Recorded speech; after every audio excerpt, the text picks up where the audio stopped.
தமிழகத்தில் பாஜக எம்பி ஒருவர் கூட இல்லாத சூழலிலும் பிரதமர் மோடி 2,73,000 கோடி ரூபாய் நிதி வழங்கியுள்ளதாக குஷ்பு தெரிவித்துள்ளார். நான் கேட்கிறேன், இதுவரைக்கும் 10 வருடத்துல தமிழ்நாட்டிலிருந்து ஒரு பாஜக எம்பி உங்களுக்கு பாராளுமன்றத்தில் இல்லை. இருந்தாலும் 2,75,000 கோடி தமிழ்நாட்டுக்கு மட்டும் பிரதமர் மோடி அவர்கள் கொடுத்திருக்கிறார்கள். எந்த பாகுபட்சம் கிடையாது. எல்லா மக்கள் சமமானது. எந்த மதம் இருந்தாலும் எந்த ஜாதி இருந்தாலும் என் மக்கள் எனக்கு வாக்களித்தாலும் வாக்களிக்கலைனாலும் என் மக்கள் அவங்களுக்கு நான் நல்லது செஞ்சுட்டு போயிட்டே இருக்கேன்னு சொல்றாரு. நீங்களே நினைச்சு பாருங்க, எத்தனை பிரதமர் இது வரைக்கும் தமிழ்நாட்டுக்கு வந்திருக்கிறாங்க.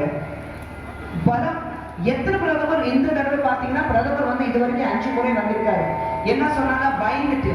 பயம் இல்லை, மக்கள் மேலே இருக்கிறது ஒரு அன்பு, பாசம்.